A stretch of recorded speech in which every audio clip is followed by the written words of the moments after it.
Astrologer बहू। Welcome to story toons Hindi. बहू की एस्ट्रोलॉजी सास को तो समझ में नहीं आती, लेकिन मोहल्ले वाले, अरे रमा जी, कहाँ है आपकी बहू रानी? बुलाइए ना, जरा पूछे कि बेटी को बेटा क्यों नहीं हो रहा। अरे खुद को उसे तो पता नहीं कि बेटा कब होगा, लेकिन आपको बड़ा भरोसा है जी। तभी रिया आ जाती है। अरे शर्मा आंटी, आइए आइए, कैसे आना हुआ? अरे वो क्या है ना राधा, मेरी बेटी 3 बेटियों की माँ बन गई है, लेकिन बेटा नहीं हो रहा। फोन आया था उसका, बोल रही थी कि भाभी से पूछिए ना एस्ट्रोलॉजी क्या कहती है। रुकिए, मैं अभी लैपटॉप में देखकर बताती हूँ। लैपटॉप में देखकर भी बेटा पैदा हो जाता है क्या बहू? माँ जी, आप भी ना। ग्रह नक्षत्र की चाल देखूंगी, क्या कह रही है राधा के बारे में। हाँ हाँ बेटा, देखना जरा। फिर बेल बजती है। हाँ जी, आप कौन? अब मेरा नाम रवि है, मैं दूसरे मोहल्ले में रहता हूँ। मैंने सुना यहाँ कोई एस्ट्रोलॉजर रहता है। हाँ जी, आ जाइए आप भी। माँ जी, चाय ले आइए ना सभी के लिए। देखिए आंटी, आपकी बेटी के भाग्य में बेटा तो है, लेकिन 2 साल बाद। लेकिन इसकी तो पहली बेटी ही इतनी लक्की है कि नाम रोशन कर देगी। पर हाँ, लड़का हुआ ना तो जीवन में दाग लग सकता है। दाग? कैसा दाग? जैसे वो किसी का खून कर दे या फिर चोर बन जाए, क्योंकि एस्ट्रोलॉजी कहती है 3 लड़की के बाद होने वाला लड़का ना सुखी रहेगा ना रहने देगा। ओहो बहू, ये तो अच्छी बात बता दी तुमने। मैं अभी उसे फोन करके बता देती हूँ। तेरा बहुत बहुत शुक्रिया बहू। कोई बात नहीं। हाँ जी, आप कौन और यहाँ का पता किसने दिया? जी, नीरज नाम है मेरा दोस्त है ना अजय। अच्छा अच्छा, अजय भैया के दोस्त हैं आप, बताइए ना। अब वो क्या है ना, आपने उनको जो डेट बताई थी उसी दिन उनकी नौकरी लगी, तो मैंने सोचा मैं भी आपसे पूछ लूँ कब तक नौकरी लगेगी। क्या है ना, 2 महीने से खाली बैठा हूँ। ओहो, ये बेरोजगारी भी ना। मैं भी शादी से पहले 2 साल खाली बैठी थी। कुछ था नहीं तो एस्ट्रोलॉजर का कोर्स कर लिया। वैसे डेट ऑफ बर्थ क्या है बताओ तो? बहू लैपटॉप पर देखती है और फिर फुल कॉन्फिडेंस से कहती है, अरे तुम्हारे पास तो नौकरी है और तुम बोल रहे हो कि बेरोजगार हो, कैसे? अरे आप बिल्कुल सही बोल रही हैं, लेकिन आपको कैसे पता चला? वो क्या है ना, मैं ये नौकरी बदलना चाहता हूँ। अरे तो ऐसे कहिए ना। देखिए, नई नौकरी के संयोग इस साल तो नहीं है। लड़का वहाँ से चला जाता है। पास खड़ी सास कहती है, वाह बहू वाह, ये क्या लगा रखा है? तुझसे मिलने अब मोहल्ले के लड़के भी आएंगे। माँ जी, ये मेरा काम है। अरे वो अजय भैया के दोस्त थे। देख बहू, मैं साफ साफ कह देती हूँ, कल से तेरी दुकान यहाँ दिखनी नहीं चाहिए। माँ जी, ये मेरा शौक है। मैं थोड़ा बहुत लोगों की मदद करती रहती हूँ तो मन लगा रहता है। लेकिन कहते हैं ना, सास के सामने किसी की नहीं चलती। मैं जानती थी ये विद्या मुझे बंद करनी ही पड़ेगी। अरे जब जानती थी तो क्यों टाइम बर्बाद कर रही थी? क्योंकि मैं ये भी जानती हूँ कि आप ही मेरे इस काम को खुद शुरू करने के लिए कहेंगी। अरे बहू, कहीं पागल तो नहीं हो गई ना तू? मैं तुझे क्यों कहूंगी कि तू ये लोगों को पागल बनाने का काम कर। तभी डोरबेल बजती है और घर के अंदर एक महिला आती है और बहू से कहती है, अरे आप धन्य है, मैं तो कहती हूँ आप धरती पर भगवान का रूप है। ये लीजिए मिठाई। यानी आपके पति की नौकरी लग गई? हाँ जी, और पहले से भी ना बहुत अच्छी लगी है।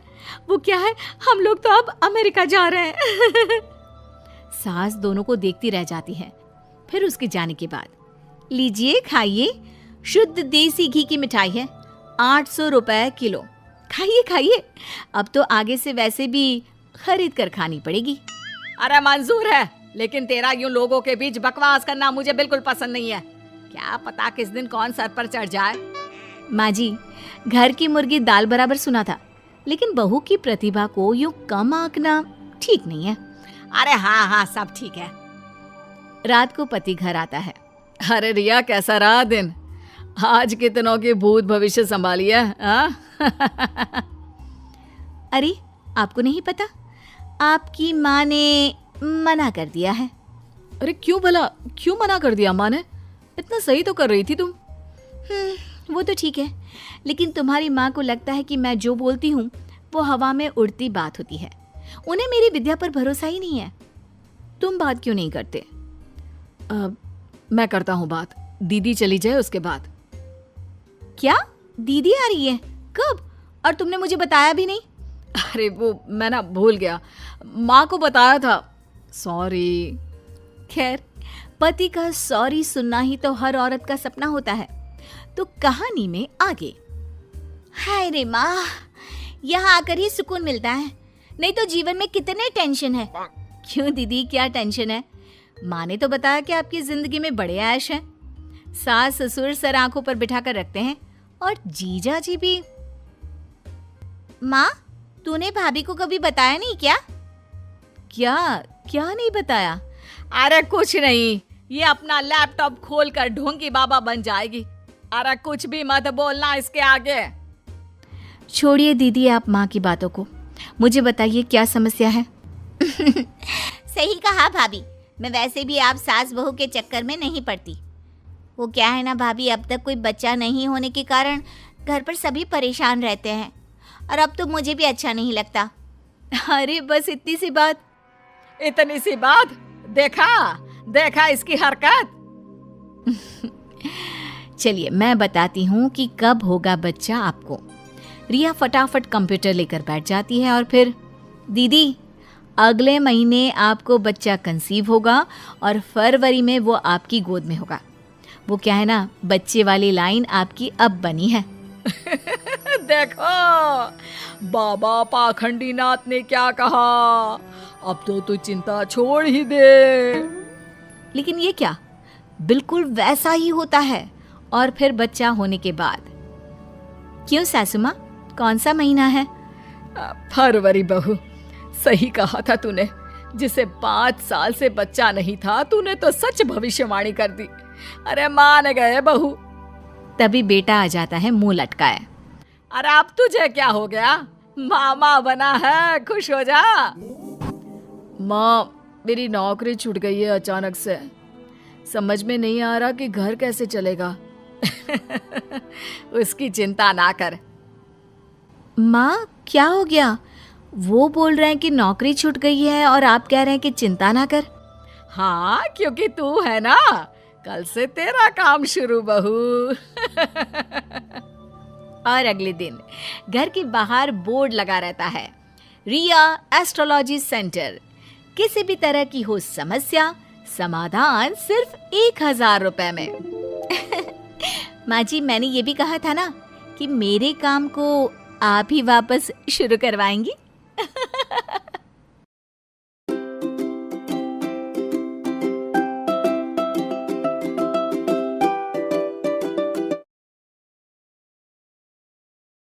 एक एक करके करो। Welcome to story toons Hindi. Anjali की शादी कर ससुराल पहुंचने के साथ ही उसकी सास के हुक्म शुरू हो जाते हैं। हो गई शादी, बस मौज खत्म। कल से जल्दी उठकर काम पर लग जाना है। अरे माँ, आज ही यहाँ आई है, इसे सब समझने के लिए कुछ दिन तो दो। मेरे और बहू के बीच की बात है, तू घर के मामले में ना बोलियो। इस पर जतिन वहां से अपने कमरे में चला जाता है और सास अंजलि को काम की लिस्ट सुनाने लगती है। सुबह पहले घर की सफाई करनी है, फिर कपड़े धोने हैं, साथ में खाना भी बनाना है। एक की वजह से दूसरा काम रुकना नहीं चाहिए है। जी मम्मी जी, ठीक है। ये कहकर अंजलि अपने कमरे में चली जाती है। अंजलि, मम्मी हमेशा बोलती थी बहू आएगी तो उनका काम हल्का होगा, पर मुझे नहीं पता था कि वो काम हल्का करने की जगह टाल ही देंगी। कुछ नहीं होता, ये सब मैं अपने घर में भी तो करती थी, मुझे आदत है, कोई दिक्कत नहीं होगी। ठीक है, पर अगर कुछ हो तो बता देना। दोनों सो जाते हैं और अगली सुबह से अंजलि जल्दी उठ के सास के बताए कामों में जुट जाती है, जिसमें वो जैसे ही कपड़े धोने लगती है तो सास वहां आ जाती है। अरे सुनो, ये कपड़े ऐसे नहीं धुलेंगे, सबको डिवाइड कर फिर एक एक करके अलग अलग धोने हैं। क्या? एक एक कपड़ा अलग करके? एक बार में सुनाई नहीं देता क्या? वही बोला है मैंने, लग जाओ काम पर, हैं? सास की बात मानते हुए अंजलि एक एक करके कपड़े धोना शुरू करती है, जिसे करते हुए आधा दिन बीत जाता है। अरे रे, सुबह से कब दोपहर हो गई पता ही नहीं चला, अभी तो खाना भी बनाना है। अंजलि भागते हुए रसोई में जाती है, जहां उसकी सास पहले से ही उसे खड़ी मिलती है। खाना बना लेना, देखो पहले पकोड़े तल दो और एक एक पकोड़े अलग अलग तलना, नहीं तो कोई कच्चा कोई पक्का रह जाता है। सास की हर बात में एक एक की कहानी अंजलि के समझ में नहीं आती, लेकिन फिर भी वो बिना कुछ बोले काम करती रहती है। अगली सुबह फिर वही शुरू होता है और सास एक बार फिर खाने के समय रसोई में आती है। आज क्या बन रहा है, हैं? वो जतिन ने भिंडी की सब्जी, रोटी और धनिया की चटनी बोली है, इसलिए वही बना रही हूँ। अरे वाह जी वाह, बढ़िया है। पर भिंडी एक एक करके धोना, फिर टोवेल से पोंछकर एक एक करके ही काटना, साथ ही धनिया की पत्ती भी एक एक करके ही धोना। अरे पर मम्मी जी। अरे क्या पर? सफाई का ध्यान रखना आता भी है या नहीं, हैं? मैं ये सब सबकी हेल्थ के लिए ही तो कर रही हूँ ना, और तुम अर पर करती रहती हो, हैं? सास की बातें सुन अंजलि हैरान रह जाती है। मैं तो सिर्फ सोचती थी कि जानबूझकर मेरा काम बढ़ाने के लिए ये सब करती हैं, पर ये तो काम बढ़ाने के साथ परेशान भी करना चाहती हैं। मैंने इनकी कौन सी बहस खोल दी जो इतनी दुश्मनी निकाल रही हैं? अब क्या करूं? अब अंजलि सास की बातों और हरकतों के बीच फंस जाती है। काम के लिए मना भी नहीं कर सकती, नहीं तो जाने कौन सा ड्रामा खड़ा कर दे। पर अंजलि, तुझे कुछ तो करना पड़ेगा। इतनी देर में जतिन भी वहां आ जाता है। अरे कौन ड्रामा खड़ा कर रहा है और क्या करना पड़ेगा? जतिन की बात सुन अंजलि सोच में पड़ जाती है। इन्हें सच बताऊं या नहीं? पर अगर ये गुस्सा हो गए तो? वैसे भी अपनी माँ से बहुत प्यार करते हैं, फिर उनके खिलाफ कुछ सुन कैसे लेंगे? अंजलि ये सब सोच ही रही होती है कि जतिन फिर बोलता है। अरे क्या हुआ, कहाँ खो गई? अरे नहीं कुछ नहीं, वो मैं टीवी सीरियल के बारे में सोच रही थी। यहाँ और कौन ड्रामा करेगा? अरे तुम भी ना, चलो मैं चलता हूँ। इसके बाद कुछ दिनों तक अंजलि सास को सबक सिखाने के लिए अलग अलग प्लान सोचती रहती है, पर उसे सास के एक एक करके काम करवाने की आदत बंद करने का कोई तोड़ नहीं मिलता। अगर ऐसे ही चलता रहा तो कहीं मैं एक दिन अपने सिर के बालों को भी एक एक करके सुलझना ना शुरू कर दूं। पगली हो गई है क्या? अकेले में क्या बड़बड़ किए जा रही हो? वैसे आज खाने में क्या है? आलू की सब्जी। तो फिर आलू को अच्छे से काट कर उसके कटे हुए कपड़ों को एक एक करके ही धोना है। बिल्कुल, इसे कैसे भूल सकती हूँ? मेरे जी का जंजाल। अरे बातें कम काम ज्यादा है। अंजलि एक बार फिर सास के कहे अनुसार काम करने लग जाती है, जिसमें सब्जी बनाते हुए उसके दिमाग में एक आइडिया आता है और वो सास को आवाज लगाती है। मम्मी जी सुनिए, जरा इधर तो आना। अंजलि की आवाज सुन सास रसोई में आती है। अरे क्या हुआ, क्यों गला फाड़ कर चिल्ला रही हो? कुछ नहीं, वो सुबह कपड़े धोने की जल्दी में नहाई नहीं थी और अब शाम की पूजा भी करनी है, तो आप जरा सब्जी देख लीजिए ना, तब तक मैं नहा कर आती हूँ।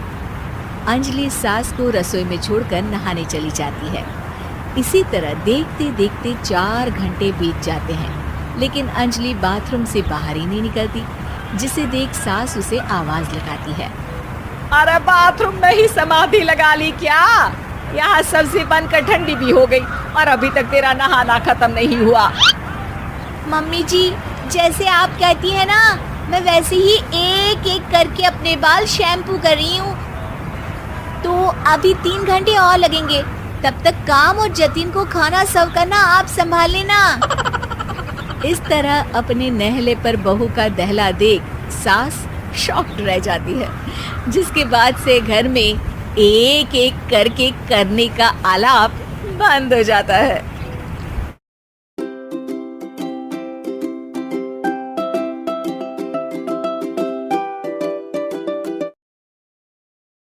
असली माँ कौन?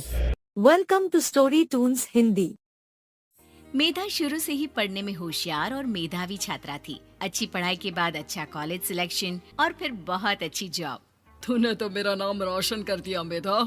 अरे लेकिन ये जो काम करने का तरीका है ना, इसे बदल ले। 18 घंटे काम करेगी तो कल को बच्चा कैसे संभालेगी? तुम्हारी तरह पागल नहीं हूँ माँ, जो बच्चे और परिवार में फंस जाऊँ। मैं तो जिंदगी खुल कर जीऊंगी। सब कहने की बात होती है बेटा, अपने बच्चे का सुख हर कोई चाहता है। वक्त बीतता है और मेधा की शादी हो जाती है। शादी के कुछ सालों में ही मेधा एक सुंदर से बेटे की माँ बन जाती है। अरे यार, मेरी मैटरनिटी लीव खत्म हो रही है, क्या करे? माँ भी नहीं आ सकती, कैसे मैनेज करूँ? ऐसा करते हैं, इसके लिए एक केयर टेकर रख लेते हैं, वो देखा करेगी इसे। मेधा को पति की बात जंच जाती है और वो केयर टेकर की तलाश शुरू कर देती है। एक दिन उन लोगों के घर एक महिला आती है जो दिखने में पढ़ी लिखी लगती है। जी, क्या काम है आपको? मैम, मेरा नाम स्नेहा है। आपका एड देखा केयर टेकर का, क्या मैं आपके यहाँ काम कर सकती हूँ? हाँ, क्यों नहीं, लेकिन आप तो अच्छे घर की लगती हैं, फिर नौकरी क्यों? दरअसल मेरे ससुराल वालों ने मुझे घर से निकाल दिया क्योंकि मैं माँ नहीं बन सकती और माता पिता भी नहीं है इस दुनिया में। तो अरे अरे, कोई बात नहीं, तुम लक्ष्य को ही अपना बच्चा समझो और यहीं रहना, और किसी भी चीज की जरूरत हो ना तो बता देना। नेहा खुशी खुशी लक्ष्य को संभालने लगती है। रात को जब मेधा घर पर आती है, अरे क्या बात है स्नेहा, तुमने खाना नहीं खाया क्या? अरे दीदी, आपका बेटा टाइम दे तब ना। अरे तो जब वो सोता है तब खा लिया करो। तब तो मैं इसके पास ही बैठी रहती हूँ। कोई मच्छर या कीड़ा काट ले लक्ष्य को तो अब आप पकड़ो, मैं खाना खा लेती हूँ। स्नेहा वहाँ से चली जाती है। बहुत ही अच्छे से ख्याल रख रही है ये लक्ष्य का। मेधा, इतना तो शायद तुम भी ध्यान नहीं देती। मेधा को पति की बात बुरी तो लगती है, लेकिन कुछ नहीं कहती। धीरे धीरे स्नेहा मेधा और उसके पति के साथ बाहर भी जाने लगी। सुनो, स्नेहा को भी बाजार ले चलते हैं। वो क्या है ना, लक्ष्य को देख लेगी जब तक मैं शॉपिंग कर लूंगी। हाँ चलो, वैसे मैं चाह रहा था कि लक्ष्य को लेकर हम दोनों ही चलते। क्या यार, तुम तो फ्री में इमोशनल हो जाते हो। कितना देख लेंगे हम दोनों मिलकर, ले चलो उसे। कार से निकलकर मेधा और लक्ष्य रोड क्रॉस कर रहे थे कि सामने से कार आ जाती है। मेधा का ध्यान नहीं होता, लेकिन स्नेहा तुरंत लक्ष्य को मेधा से छीन लेती है। मेधा गिर जाती है और कार मेधा को छूकर निकलती है, जिससे मेधा को खून आ जाता है। पति मेधा को हाथ देकर उठाता है। स्नेहा लक्ष्य को लेकर गले लगाई रहती है। थैंक्स स्नेहा, मैंने तो ध्यान ही नहीं दिया था कि कार आ रही है। स्नेहा का गुस्सा मालकिन पर टूट पड़ता है। अरे कैसी माँ है आप, अगर आज कुछ लक्ष्य को हो जाता तो मैं आपको कभी माफ नहीं करती। छोटा सा बच्चा है, उसे चोट लगती है तो पता है कितनी तकलीफ होती है। पति भी स्नेहा को देखने लगता है कि उसे क्या हो गया। मेधा को स्नेहा पर काफी गुस्सा आ जाता है। घर आकर कहती है, देखो स्नेहा, माना तुम लक्ष्य को बहुत प्यार करती हो, लेकिन वो मेरा बेटा है। मैं कभी जानबूझकर उसके साथ बुरा नहीं कर सकती, समझी? मुझे माफ कर दीजिए, मैं लक्ष्य को लेकर कुछ ज्यादा ही सेंसिटिव हो चुकी हूँ। मैं ध्यान रखूंगी कि आगे से ऐसा ना हो। मेधा का मन स्नेहा से अब हटने लगा था। एक शाम मेधा ऑफिस से घर आती है कि लक्ष्य उसे दिखाई नहीं देता और ना ही स्नेहा। वो स्नेहा के कमरे में जाती है जहाँ दोनों सो रहे होते हैं। अरे स्नेहा, लक्ष्य को आज इस कमरे में क्यों सुला दिया? दीदी, मुझे नींद आ रही थी, ऐसे में उसे कमरे में अकेले लिटाना मुझे ठीक नहीं लगा। मेधा बच्चा उठाने लगती है कि स्नेहा टोक देती है। रहने दीजिए ना दीदी, सो रहा है, फालतू में नींद खराब हो जाएगी। मेधा को गुस्सा आ जाता है और वो बच्चा उठाकर वहाँ से चली जाती है। अगले दिन मेधा स्नेहा को बुलाती है, साथ में एक और लड़की खड़ी होती है।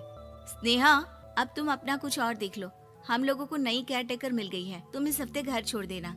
स्नेहा का मन लक्ष्य को छोड़ने का नहीं करता, लेकिन नौकरी तो नौकरी होती है ना।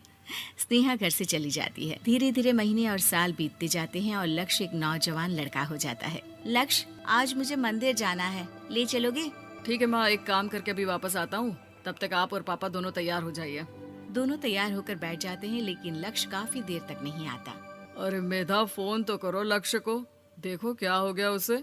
मेधा फोन करती है तो पता चलता है कि लक्ष्य का एक्सीडेंट हो गया है और वो सिटी अस्पताल में है। जल्दी चलिए, पता नहीं कैसा होगा मेरा बेटा।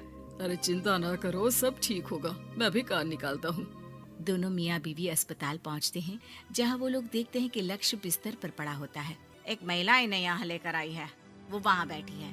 लेकिन फिलहाल तो आप लोगों को इनके लिए किडनी का प्रबंध करना होगा। एक्सीडेंट में इसकी किडनी डैमेज हो गई है। मेरी ले लीजिए डॉक्टर साहब, मेरे बेटे को बचा लीजिए। नहीं नहीं, आप माँ हैं, आपकी नहीं ले सकते, पिता की भी नहीं। आप किसी रिलेटिव या दोस्त से पता कर लें, और हाँ थोड़ा जल्दी करें क्योंकि देर होने से मामला बिगड़ सकता है। मैदा बैठकर रोने लगती है कि वहाँ डॉक्टर आ जाते हैं। जिस औरत ने आपके बेटे को यहाँ भर्ती कराया था, वो अपनी किडनी आपके बेटे को देना चाहती है। कौन है वो, कहाँ है वो? तभी वहाँ स्नेहा आ जाती है। स्नेहा तुम? मैं लक्ष्य को पहचान नहीं पाई थी, लेकिन आप लोगों को देखकर समझ गई कि ये लक्ष्य है, इसलिए वापस आ गई। मैं अपनी किडनी आपके बेटे को देना चाहती हूँ। मेरी अपनी तो कोई औलाद नहीं, लेकिन लक्ष्य में मैंने हमेशा अपना बच्चा देखा। तुम धन्य हो स्नेहा, जो इतने साल में भी लक्ष्य को भूल नहीं पाई। सही मामले में तो वो तुम्हारा ही बच्चा होगा, क्योंकि जन्म भले ही मैंने दिया हो, लेकिन आज तुम उसकी जिंदगी बचा रही हो।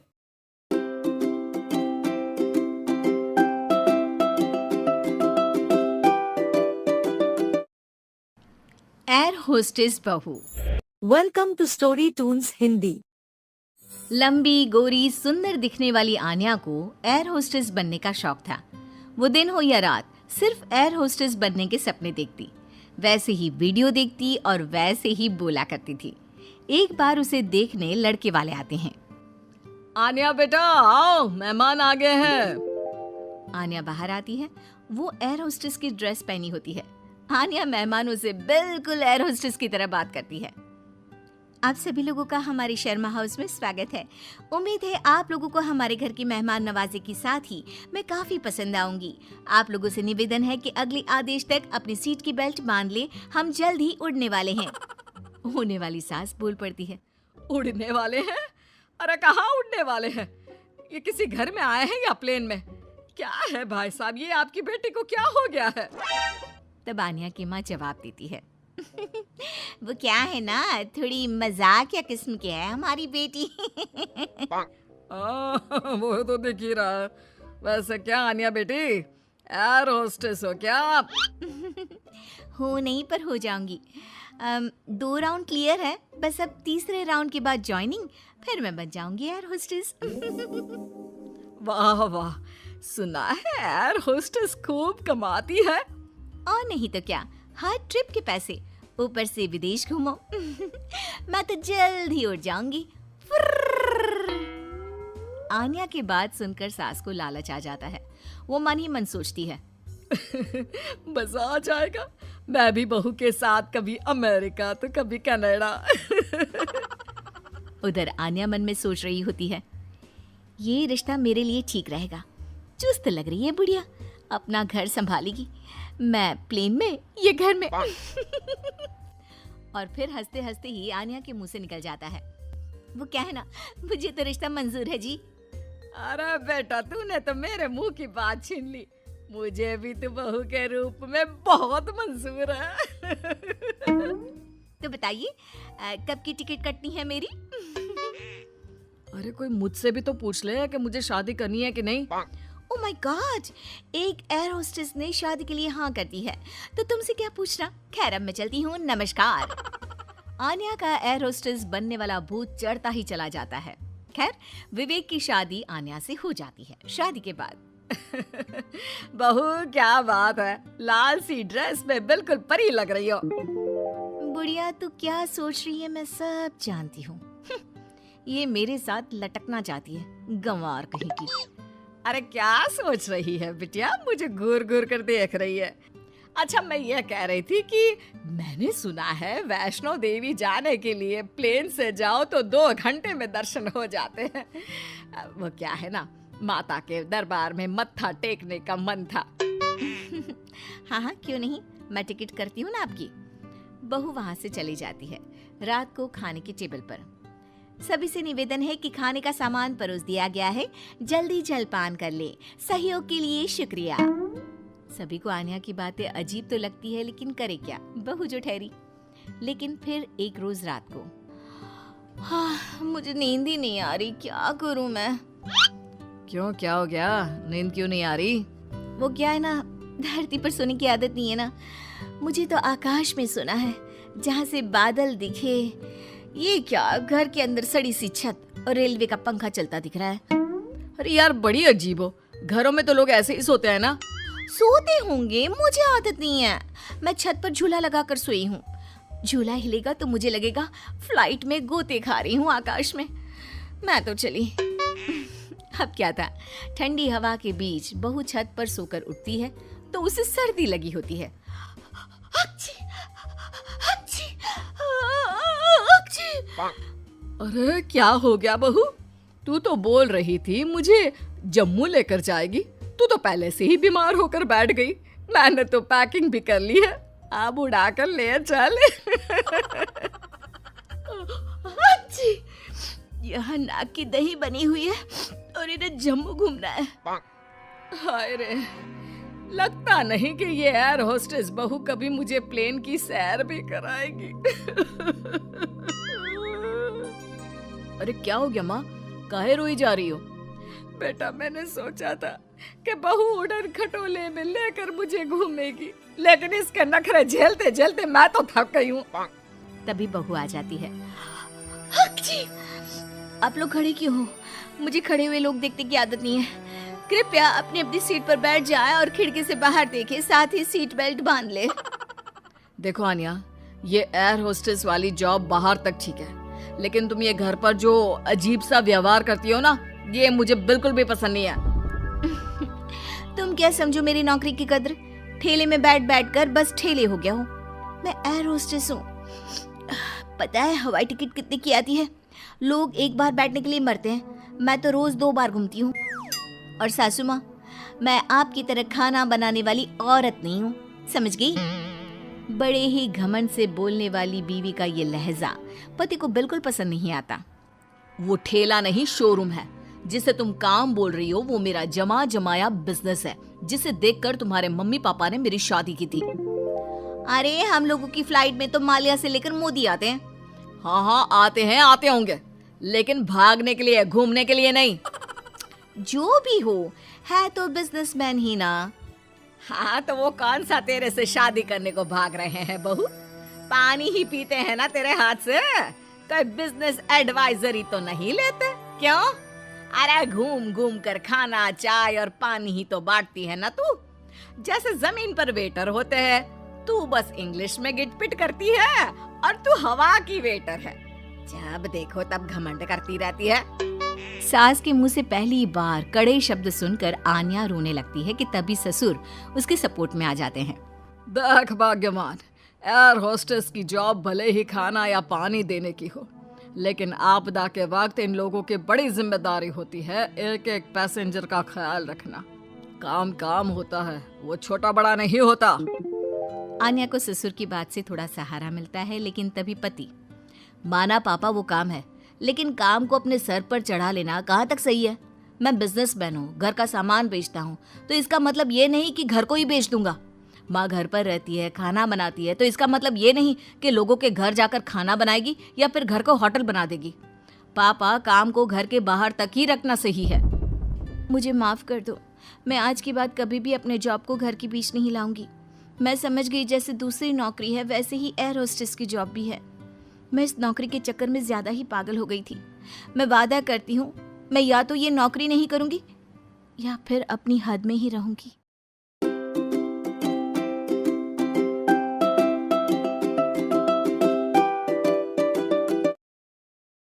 एस्ट्रोलॉजर बहू। Welcome to story toons Hindi. बहू की एस्ट्रोलॉजी सास को तो समझ में नहीं आती, लेकिन मोहल्ले वाले, अरे रमा जी, कहाँ है आपकी बहू रानी? बुलाइए ना, जरा पूछे कि बेटी को बेटा क्यों नहीं हो रहा। अरे खुद को उसे तो पता नहीं कि बेटा कब होगा, लेकिन आपको बड़ा भरोसा है जी। तभी रिया आ जाती है।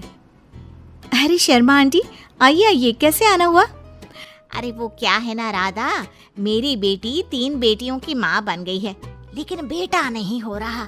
फोन आया था उसका, बोल रही थी कि भाभी से पूछिए ना एस्ट्रोलॉजी क्या कहती है। रुकिए, मैं अभी लैपटॉप में देखकर बताती हूँ। लैपटॉप में देखकर भी बेटा पैदा हो जाता है क्या बहू? माँ जी आप भी ना। ग्रह नक्षत्र की चाल देखूंगी क्या कह रही है राधा के बारे में। हाँ हाँ बेटा देखना जरा। फिर बेल बजती है। हाँ जी, आप कौन? अब मेरा नाम रवि है, मैं दूसरे मोहल्ले में रहता हूँ। मैंने सुना यहाँ कोई एस्ट्रोलॉजर रहता है। हाँ जी, आ जाइए आप भी। माँ जी चाय ले आइए ना सभी के लिए। देखिए आंटी, आपकी बेटी के भाग्य में बेटा तो है, लेकिन 2 साल बाद। लेकिन इसकी तो पहली बेटी ही इतनी लक्की है कि नाम रोशन कर देगी। पर हाँ, लड़का हुआ ना तो जीवन में दाग लग सकता है। दाग? कैसा दाग? जैसे वो किसी का खून कर दे या फिर चोर बन जाए। क्योंकि एस्ट्रोलॉजी कहती है 3 लड़के के बाद होने वाला लड़का ना सुखी रहेगा ना रहने देगा। ओहो बहू, ये तो अच्छी बात बता दी तुमने। मैं अभी उसे फोन करके बता देती हूँ। तेरा बहुत बहुत शुक्रिया बहू। कोई बात नहीं। हाँ जी, आप कौन और यहाँ का पता किसने दिया? जी, नीरज नाम है मेरा। मेरा दोस्त है ना अजय। अच्छा, अजय भैया के दोस्त हैं आप, बताइए ना। अब वो क्या है ना, आपने उनको जो डेट बताई थी उसी दिन उनकी नौकरी लगी। तो मैंने सोचा मैं भी आपसे पूछ लूँ कब तक नौकरी लगेगी। क्या है ना, 2 महीने से खाली बैठा हूँ। ओहो, ये बेरोजगारी भी ना। मैं भी शादी से पहले 2 साल खाली बैठी थी। कुछ था नहीं तो एस्ट्रोलॉजर का कोर्स कर लिया। वैसे डेट ऑफ बर्थ क्या है बताओ तो? बहू लैपटॉप पर देखती है और फिर फुल कॉन्फिडेंस से कहती है, अरे तुम्हारे पास तो नौकरी है और तुम बोल रहे हो कि बेरोजगार हो, कैसे? अरे आप बिल्कुल सही बोल रही हैं, लेकिन आपको कैसे पता चला? वो क्या है ना, मैं ये नौकरी बदलना चाहता हूँ। अरे तो ऐसे कहिए ना।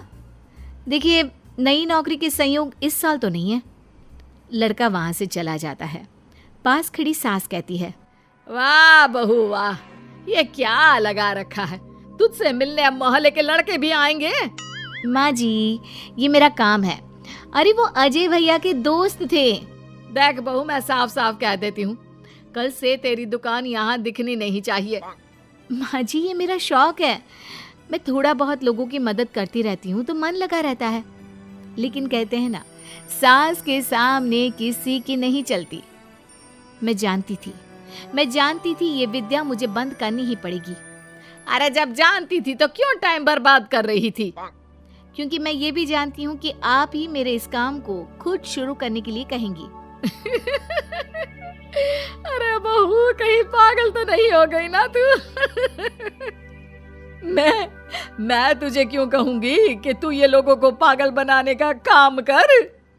तभी डोरबेल बजती है और घर के अंदर एक महिला आती है और बहू से कहती है, अरे आप धन्य हैं। मैं तो कहती हूँ आप धरती पर भगवान का रूप है। ये लीजिए मिठाई। यानी आपके पति की नौकरी लग गई? हाँ जी, और पहले से भी ना बहुत अच्छी लगी है। वो क्या है, हम लोग तो अब अमेरिका जा रहे हैं। सास दोनों को देखती रह जाती है।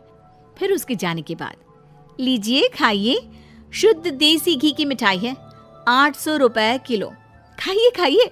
अब तो आगे से वैसे भी खरीद कर खानी पड़ेगी। अरे मंजूर है, लेकिन तेरा यूं लोगों के बीच बकवास करना मुझे बिल्कुल पसंद नहीं है। क्या पता किस दिन कौन सर पर चढ़ जाए। माँ जी, घर की मुर्गी दाल बराबर सुना था, लेकिन बहू की प्रतिभा को यूं कम आंकना ठीक नहीं है। अरे हाँ, सब ठीक है। रात को पति घर आता है। अरे रिया, कैसा रहा दिन? आज कितनों के भूत भविष्य संभाली है। अरे आपको नहीं पता, आपकी माँ ने मना कर दिया है। अरे क्यों भला, क्यों मना कर दिया माँ ने? इतना सही तो कर रही थी तुम। वो तो ठीक है, लेकिन तुम्हारी माँ को लगता है कि मैं जो बोलती हूँ वो हवा में उड़ती बात होती है। उन्हें मेरी विद्या पर भरोसा ही नहीं है। तुम बात क्यों नहीं करते? मैं करता हूँ बात, दीदी चली जाए उसके बाद। क्या दीदी आ रही है? कब? और तुमने मुझे बताया भी नहीं। अरे वो मैं ना भूल गया, माँ को बताया था, सॉरी। खैर, पति का सॉरी सुनना ही तो हर औरत का सपना होता है। तो कहानी में आगे। हाय रे माँ, यहाँ आकर ही सुकून मिलता है, नहीं तो जीवन में कितने टेंशन है। क्यों दीदी, क्या टेंशन है? माँ ने तो बताया कि आपकी जिंदगी में बड़े ऐश हैं। सास ससुर सर आंखों पर बिठा कर रखते हैं और जीजा जी भी। माँ, तूने भाभी को कभी बताया नहीं क्या? क्या क्या नहीं बताया? अरे कुछ नहीं, ये अपना लैपटॉप खोलकर ढोंगी बाबा बन जाएगी। अरे कुछ भी मत बोलना इसके आगे। छोड़िए दीदी आप माँ की बातों को, मुझे बताइए क्या समस्या है? सही कहा भाभी, मैं वैसे भी आप सास बहू के चक्कर में नहीं पड़ती। वो क्या है ना भाभी, अब तक कोई बच्चा नहीं होने के कारण घर पर सभी परेशान रहते हैं और अब तो मुझे भी अच्छा नहीं लगता। अरे बस इतनी सी बात? इतनी सी बात? देखा इसकी हरकत। चलिए मैं बताती हूँ कि कब होगा बच्चा आपको। रिया फटाफट कंप्यूटर लेकर बैठ जाती है और फिर, दीदी अगले महीने आपको बच्चा कंसीव होगा और फरवरी में वो आपकी गोद में होगा। वो क्या है ना, बच्चे वाली लाइन आपकी अब बनी है।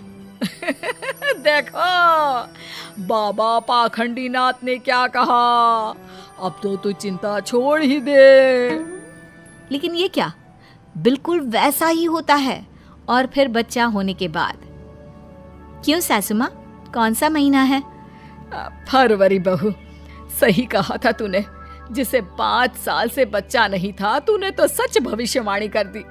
अरे मान गए बहू। तभी बेटा आ जाता है मुंह लटकाए। अरे अब तुझे क्या हो गया, मामा बना है, खुश हो जा। माँ, मेरी नौकरी छूट गई है अचानक से। समझ में नहीं आ रहा कि घर कैसे चलेगा। उसकी चिंता ना कर। माँ क्या हो गया? वो बोल रहे हैं कि नौकरी छूट गई है और आप कह रहे हैं कि चिंता ना कर। हाँ, क्योंकि तू है ना, कल से तेरा काम शुरू बहू।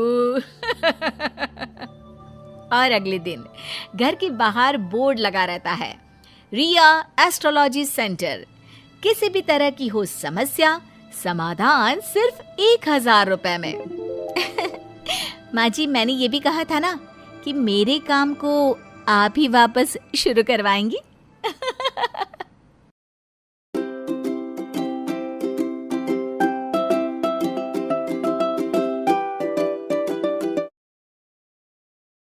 औरत का फैसला। Welcome to story toons Hindi.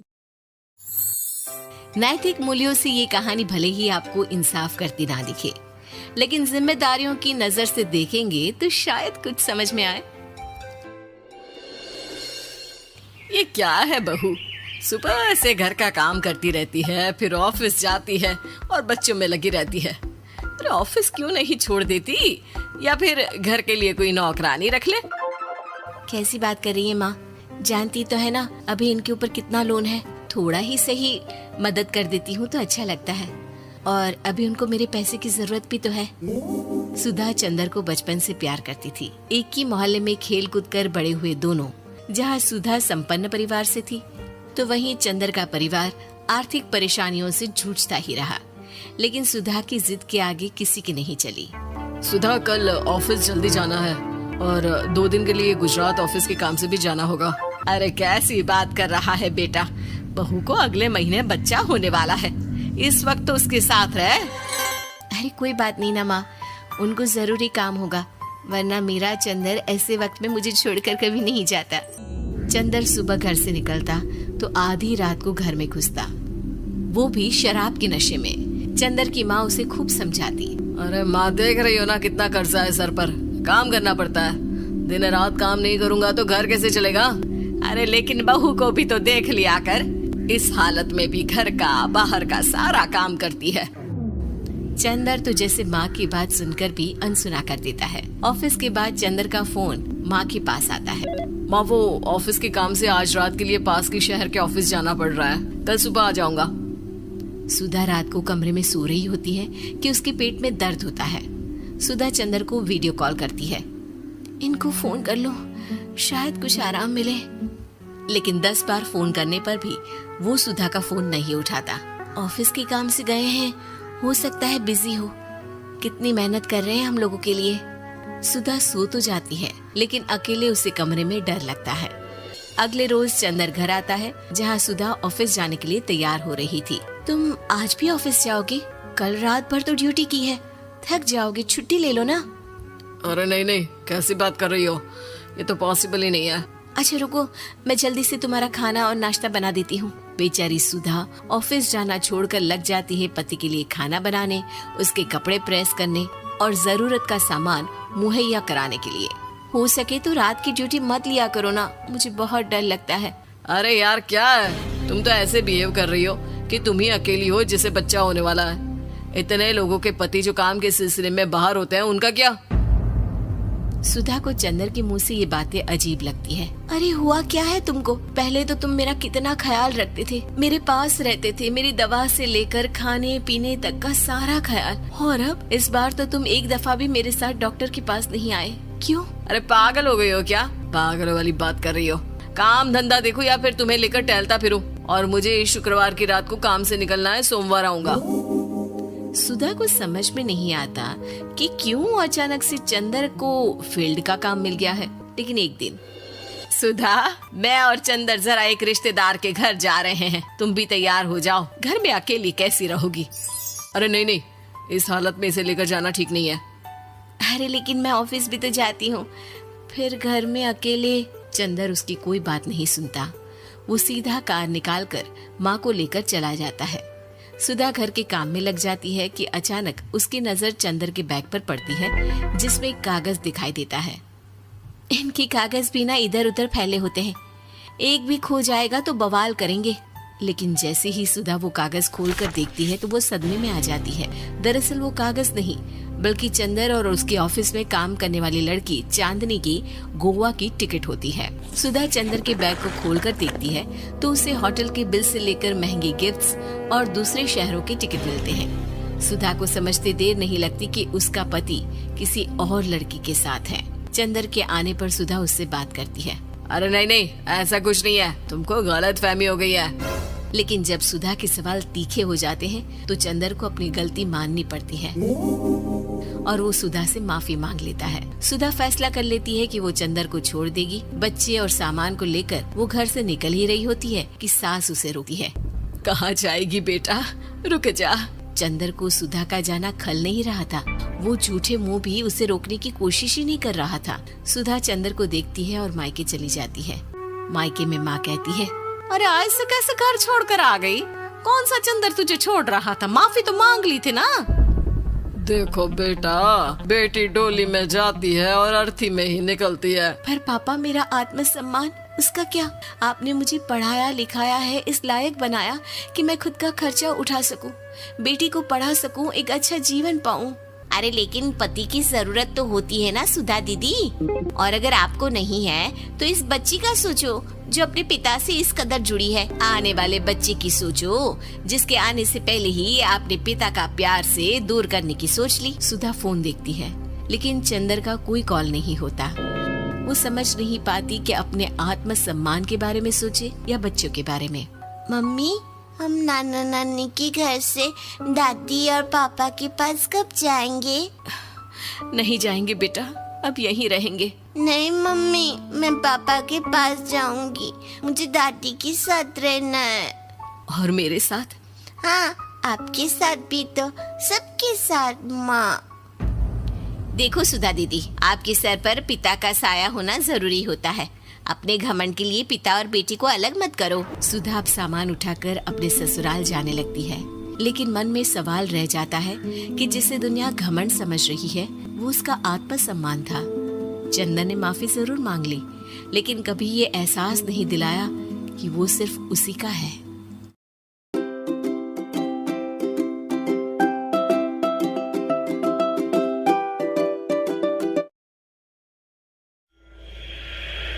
ऐसा बाप नहीं चाहिए। Welcome to Story Toons Hindi.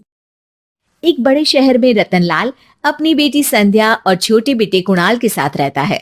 Ratanlal बहुत गरीब है और शराबी किस्म का आदमी है। वो रिक्शा चलाकर अपना जीवन यापन कर रहा है।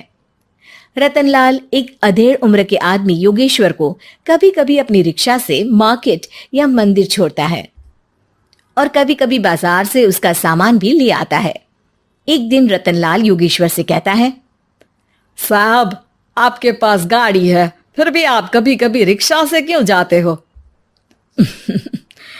इन शहर की गलियों को आराम से देखना मुझे बहुत पसंद है।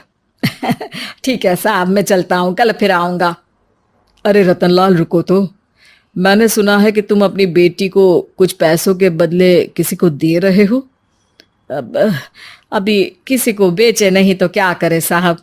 एक छोटा बेटा है, उसको पढ़ाना भी है, उसकी देखभाल भी करनी है, और अगर मैं बेटी को घर में रखूंगा तो उसकी शादी कैसे करूंगा साहब। तुमको कितने पैसे मिल रहे हैं? अब 50,000 साहब।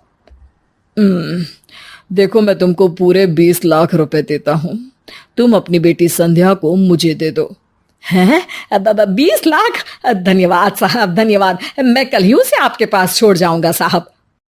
अगले दिन रतनलाल संध्या को हमेशा के लिए योगेश्वर के यहाँ छोड़ आता है और बदले में 20 लाख रुपए लेकर घर आ जाता है। रतनलाल जिंदगी में पहली बार इतने पैसे पाकर बौखला गया। उसने एक अच्छा घर लिया।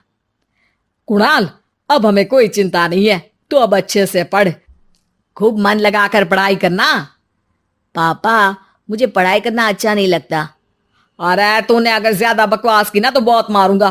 कल से तू अच्छे स्कूल में जाएगा तो जाएगा, हाँ बस। कुणाल का एडमिशन एक अच्छे स्कूल में हो जाता है, लेकिन आए दिन स्कूल से शिकायत आती ही रहती है। 10 साल बाद एक दिन प्रिंसिपल मैडम रतनलाल को स्कूल में बुलाती है। रतनलाल, आपका बेटा कुणाल बहुत आवारा हो गया है और ये बिल्कुल भी पढ़ाई नहीं करता है, बल्कि उसका दिमाग गलत कामों में जा रहा है। अब मैं उससे बात करूंगा मैडम। ठीक है, आज ये आखिरी मौका है, अगली बार तो मैं उसे स्कूल से ही बाहर निकाल दूंगी। रतनलाल घर आ जाता है और कुणाल से कहता है, कुणाल बेटा, मैं तुम्हारे ऊपर इतना पैसा लगा रहा हूं, फिर भी तुम स्कूल में सही से क्यों नहीं पढ़ते हो? आप तो रहने ही दीजिए, मैं सब जानता हूं कि ये पैसा कहाँ से आया है। और वैसे भी अब ये पैसा मेरा है, मेरा जो भी मन होगा मैं करूंगा। आज के बाद मैं कभी स्कूल नहीं जाने वाला। रतनलाल को अपनी बेटी की याद आती है और वो रोने लगता है। 5 साल बाद कुणाल एक दिन एक लड़की को शादी करके घर ले आता है। पिताजी, ये मेरी पत्नी है स्वीटी। तुमने शादी कर ली? हाँ, शादी कर ली मैंने, दिखाई नहीं दे रहा। और अब से आप फिर से कमाना शुरू कर दो, बहुत बैठ कर खा लिया।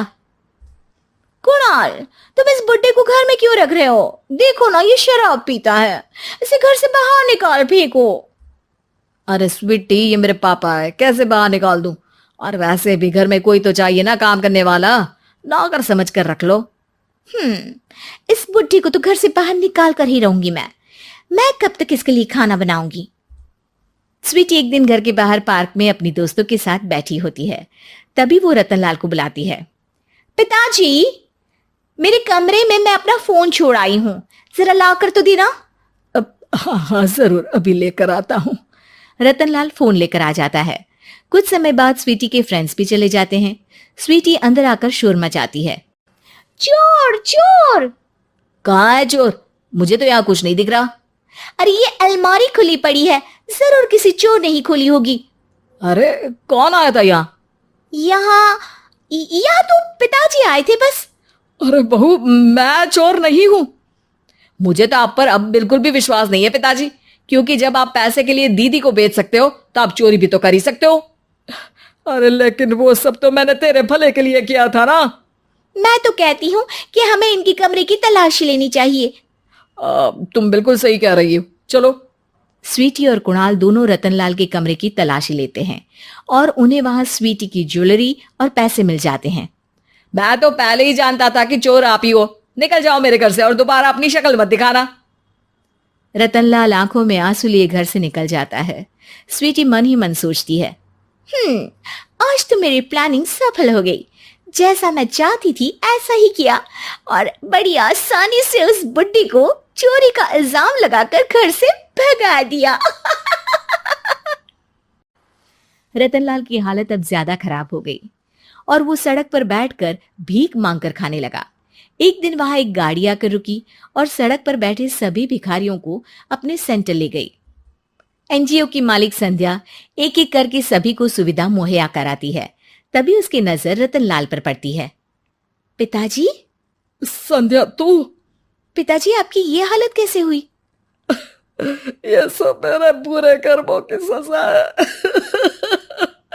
जो मुझे मिल रही है। मुझे माफ कर दे बेटी।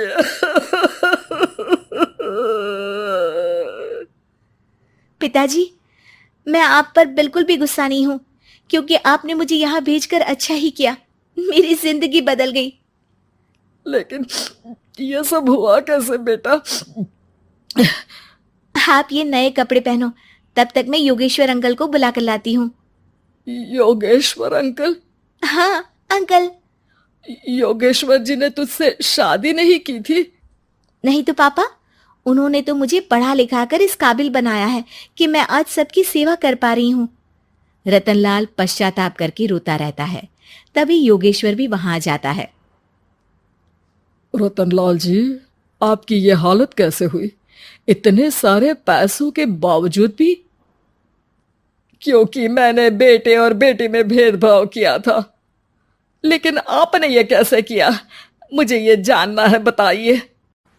सालों पहले जब संध्या छोटी थी, तब मैंने एक बार एक आदमी से तुम्हें बात करते हुए सुना था, जो कुछ पैसों में संध्या को तुमसे खरीद कर शादी करना चाहता था।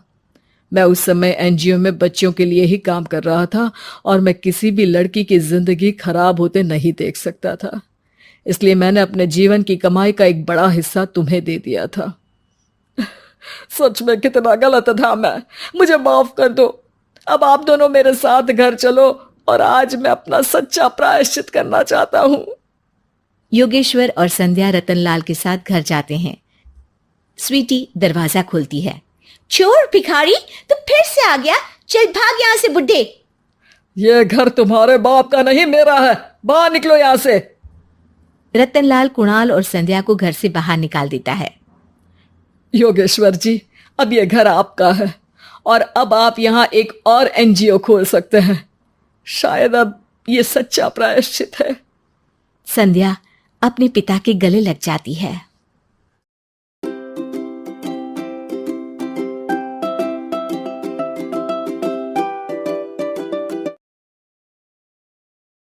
पति, पत्नी और नौकरानी। Welcome to Story Toons Hindi. शीतल और अभिमन्यु की शादी को 5 साल हो चुके थे, लेकिन अभी तक उनका कोई बच्चा नहीं हुआ था। इसकी वजह से शीतल और अभिमन्यु परेशान रहते थे, लेकिन उन दोनों से ज्यादा परेशान थी शीतल की सास, यानी अभिमन्यु की माँ जानकी देवी। जानकी देवी चाहती थी कि जल्दी से जल्दी उनकी गोद में पोता या पोती आ जाए, और इसीलिए वो अपनी बहू शीतल को लेकर एक दिन हॉस्पिटल पहुंची। डॉक्टर मैडम, जरा ठीक से चेक करके बताइए ना। कई बड़े बड़े डॉक्टर को दिखाया है, लेकिन मेरी बहू माँ ही नहीं बन पाती। मैंने शीतल को बहुत अच्छे से चेकअप किया है। देखिए, बात यह है कि शीतल के अंदर माँ बनने की कैपेसिटी नहीं है। ये आप क्या कह रही हैं डॉक्टर साहब? कोई तो इलाज होगा ना, कोई दवाई दे दीजिए। देखिए, कुछ प्रॉब्लम ऐसी होती है जिनका कोई ट्रीटमेंट नहीं होता। आई एम सॉरी टू से, लेकिन शीतल कभी माँ नहीं बन सकती, क्योंकि उसके यूट्रस में अंदर से ही कुछ प्रॉब्लम है। घर आने के बाद क्या हुआ माँ?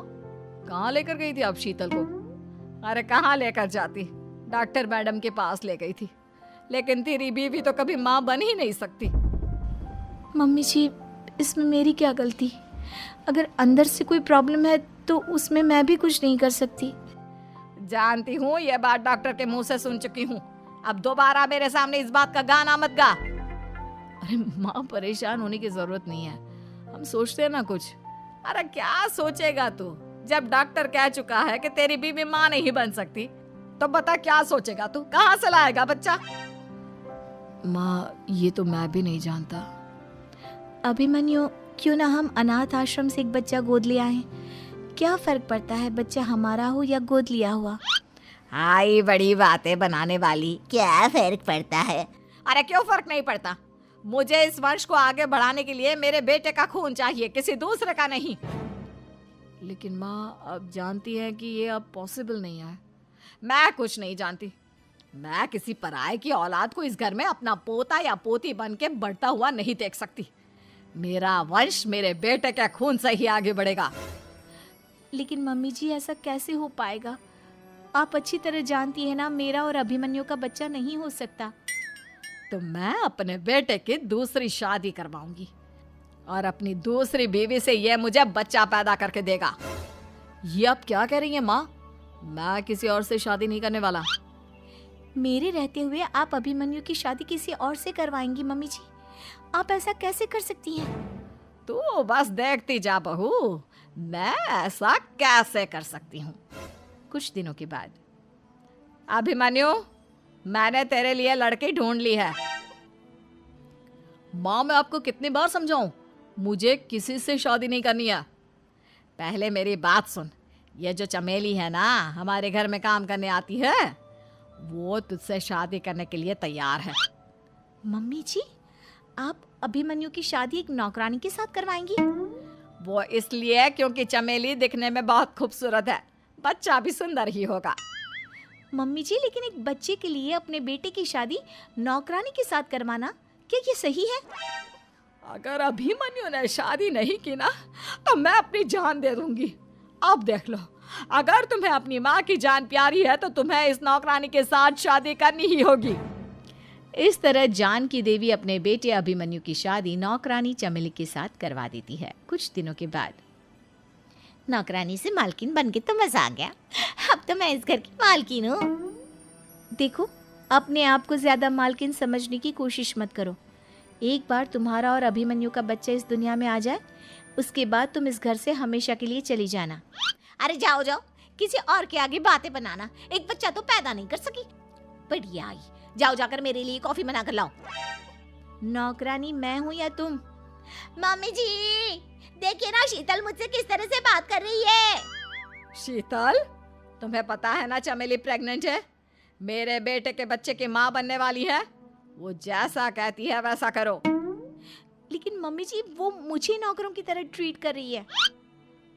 अरे तो करेगी ना, वैसे भी बहू तुम हो किस काम की, एक बच्चा तो पैदा नहीं कर सकती। जाओ अब घर के सारे काम करो और चमेली को आराम करने दो। थैंक यू मम्मी जी, भगवान आपका भला करे। आप नहीं होती तो मैं नौकरानी से महारानी कैसे बनती। देखो, तुम्हें जो चाहिए सब मिलेगा। खूब खाओ पियो, मजे की जिंदगी जियो, लेकिन बस मुझे एक बच्चा पैदा करके दे दो।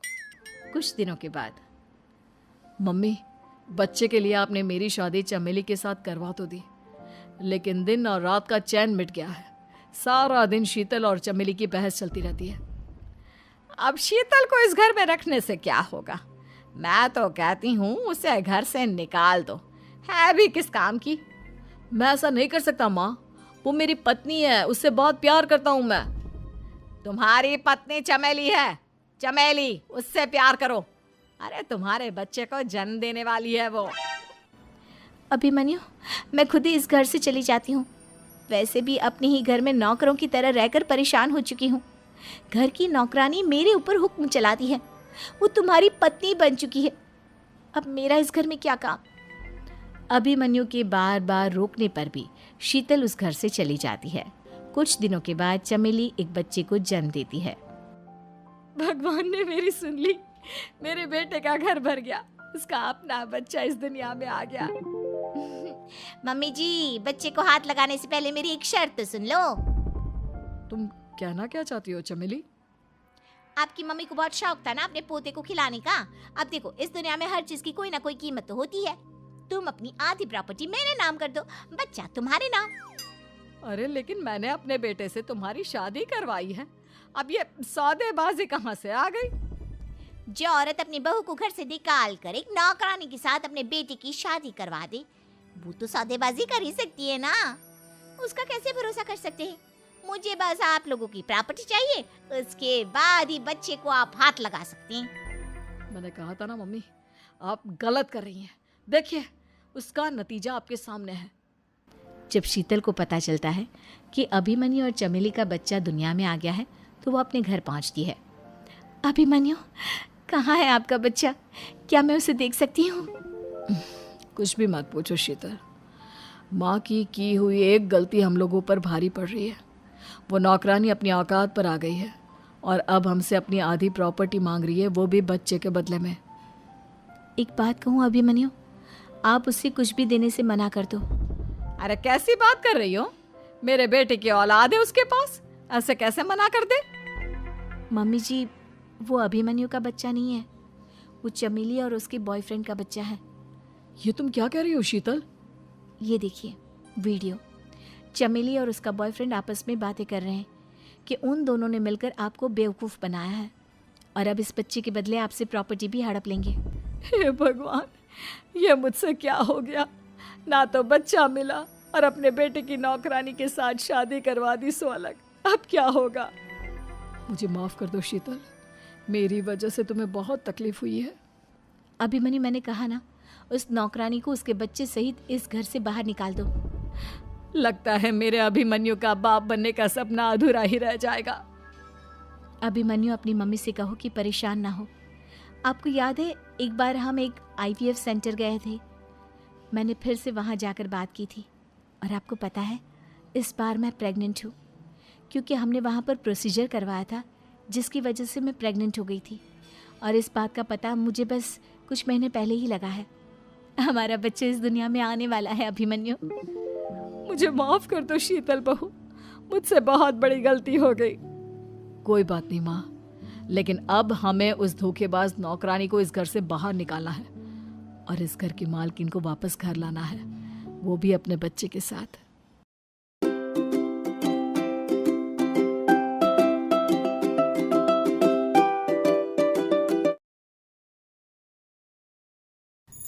Welcome to Story Toons Hindi. Roshanpur नाम के गांव में चंदा और शांति नाम की जिठानी और देवरानी रहती थी। चंदा का पति बहुत पैसे वाला था, उनके पास किसी भी चीज की कोई कमी नहीं थी और उसके विपरीत शांति का पति बहुत ही गरीब और नशेड़ी था। शांति चंदा के घर में काम करके अपना घर चलाती थी। भाभी, घर पर खाने के लिए कुछ भी नहीं है, अगर आप थोड़ा खाना दे पाए तो बहुत मेहरबानी होगी। मुझे जो भी पैसे मिलते हैं वो तो आपके देवर नशे में उड़ा देते हैं। ये तुम लोगों का ना रोज रोज का ड्रामा हो गया है। अब देवर जी कमाते नहीं है तो मैं क्या करूं?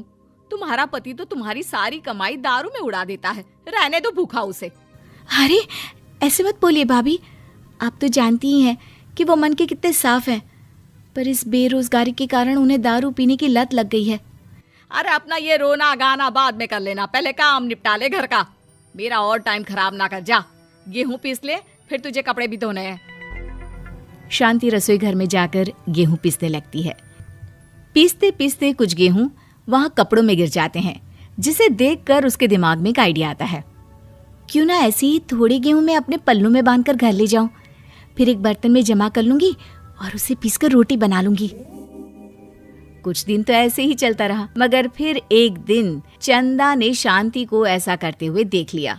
अरे पहले तो मुझे लगा तुम लोग बस गरीब हो, पर तुम लोग तो चोर भी हो। चोरनी कहीं की, मुझे तो लगता था तू गेहूं पिसती है, पर तू तो अपने पल्लू में गेहूं छुपाकर ले जाती है। निकल मेरे घर से।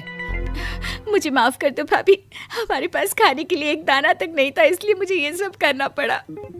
अरे तुम लोग मेरे रिश्तेदार हो, इसीलिए दया कर कर तुझे मैंने अपने घर पे काम पर रख लिया, पर तू और तेरा पति हमारे खानदान का नाम मिट्टी में मिलाने पर उतारू हो चुके हैं।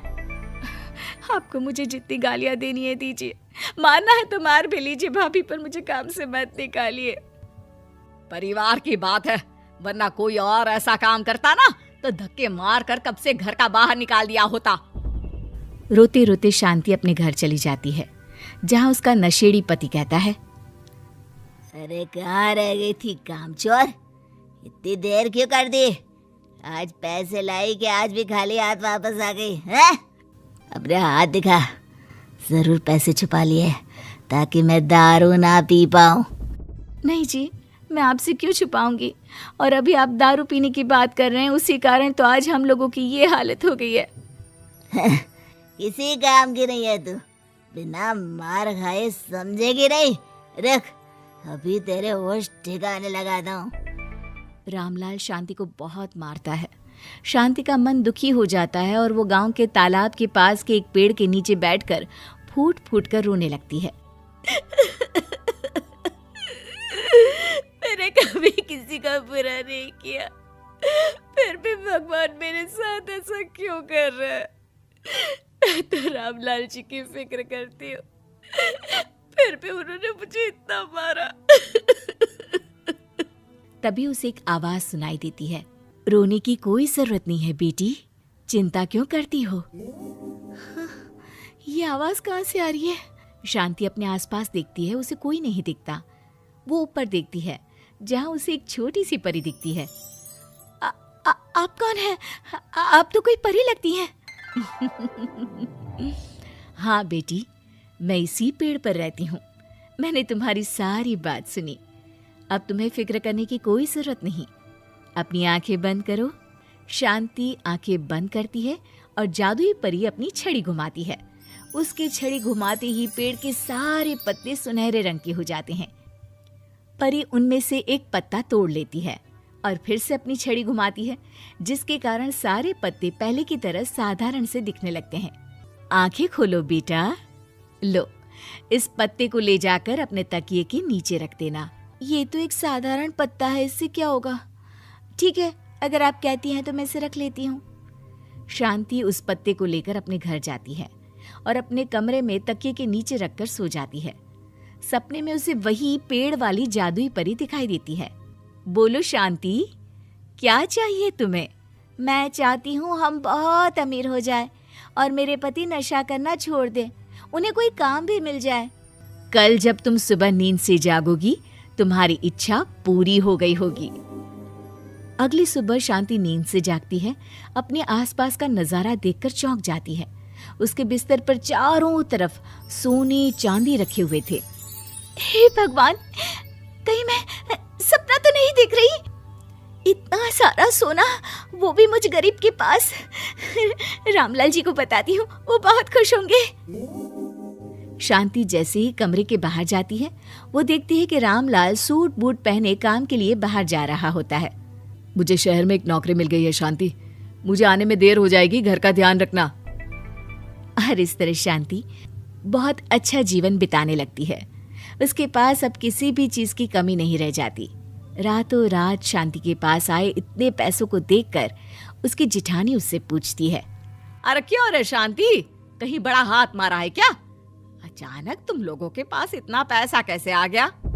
नहीं नहीं भाभी, ये सब तो जादुई परी के दिए हुए पत्ते का कमाल है। शांति जादुई पत्ते के बारे में सारी बात चंदा को बताती है, जिसे सुनकर चंदा के मन में लालच आ जाता है और वो झूठ मूठ रोते हुए उसी पेड़ के नीचे जाती है जहाँ उसकी रोने की आवाज सुनकर जादुई परी कहती है, क्या हुआ बेटा, क्यों रो रही हो? मैं बहुत गरीब हूँ, मेरे पति मुझे बहुत मारते हैं, अब मैं जीना नहीं चाहती। चिंता मत करो बेटा, अपनी आंखें बंद करो। जादुई परी चंदा को भी उसी पेड़ का एक पत्ता देती है और तकिए के नीचे रखने को कहती है। चंदा उस पत्ते को लाकर अपने तकिए के नीचे रख लेती है और अगली सुबह जब उठती है तो उसके कमरे में चारों तरफ सांप बिच्छू रहते हैं। अरे बचाओ बचाओ, कोई मुझे बचाओ। ये कैसा पत्ता है जिसे लाने के बाद उस गरीब शांति के पास तो इतना सारा सोना आ गया, और मेरे चारों तरफ ये सांप बिच्छू। अरे कोई बचाओ। चंदा अपनी जान बचाती हुई शांति के पास जाती है। चलिए भाभी, मुझे लगता है आपके घर में सांप बिच्छू को बस जादुई परी ही हटा सकती है। दोनों मिलकर जादुई परी के पास जाते हैं। ये सब तुम्हारे बुरे इरादों का नतीजा है चंदा। तुम झूठ मूठ बस पैसे के लालच के कारण यहाँ आकर रो रही थी, इसीलिए तुम्हें जादुई पत्ते ने उसकी सजा दी। अरे मुझे माफ कर दीजिए जादुई परी, मेरे मन में लालच आ गया था। अरे शांति, तुम भी मुझे माफ कर दो, मैंने तुम्हारे साथ बहुत गलत किया है, फिर भी तुम मेरी मदद के लिए आई। चंदा को अपनी गलती का एहसास हो जाता है, इसलिए जादुई परी उसके घर से सारे सांप बिच्छू को गायब कर देती है। चंदा और शांति आपस में मिलजुल कर रहने लगती हैं।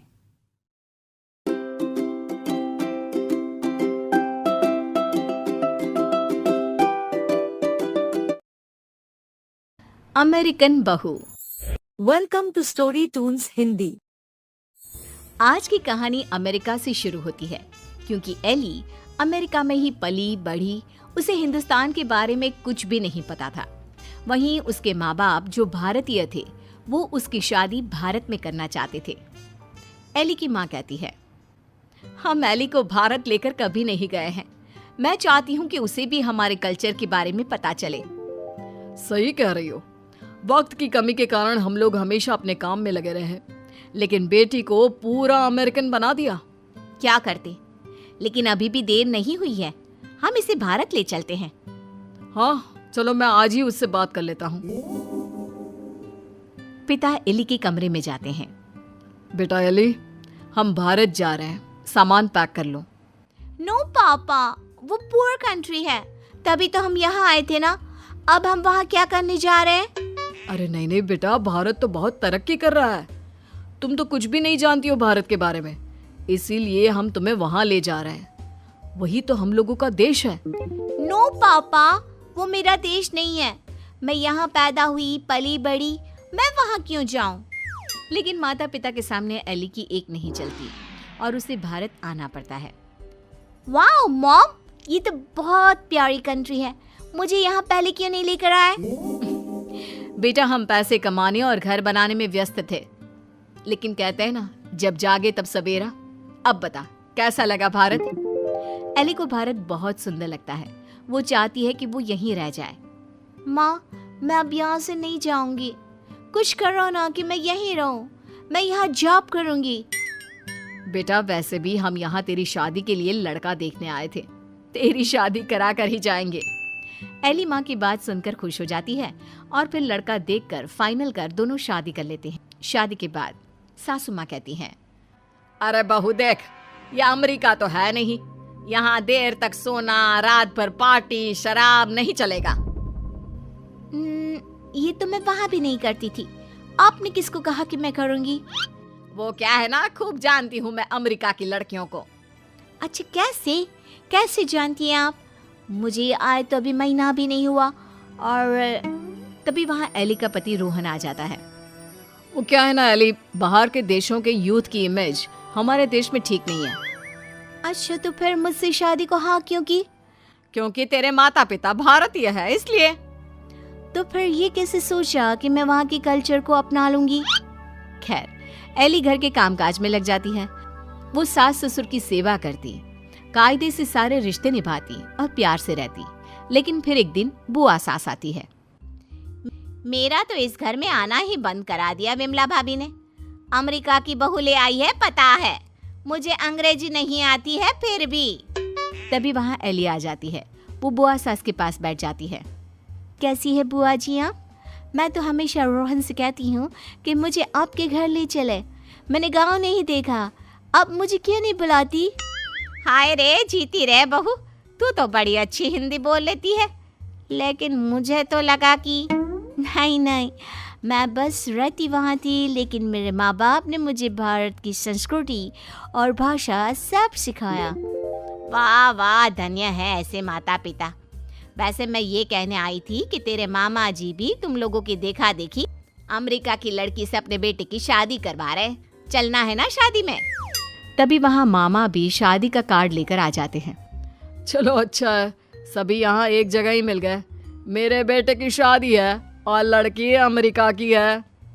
एली बहू, जरूर आना। जी जरूर। खैर, एक ही परिवार में दो अमेरिका की बहू आ जाती हैं।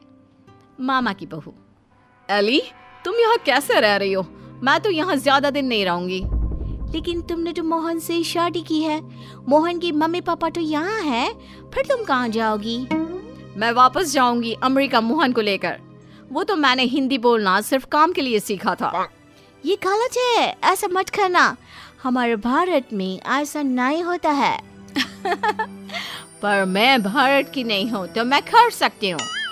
एली जब से मामा की बहू की बात सुन लेती है, वो परेशान हो जाती है। उसी रात वो रोहन से बात करती है। रोहन, वो मामा जी की बहू है ना? कौन, वो अमेरिका वाली? हम लोगों की देखा देखी मामा जी भी घर में अमेरिका की बहू ले आए। ऊपर से ना लड़की को देखा था, ना कभी बात की। वैसे क्यों, क्या हो गया उसे? वो बोल रही थी कि वो मोहन भैया को लेकर अमेरिका चली जाएगी।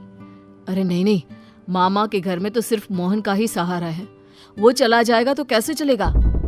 वही तो, क्यों ना हम लोग मामा और मोहन से बात करें? ठीक है।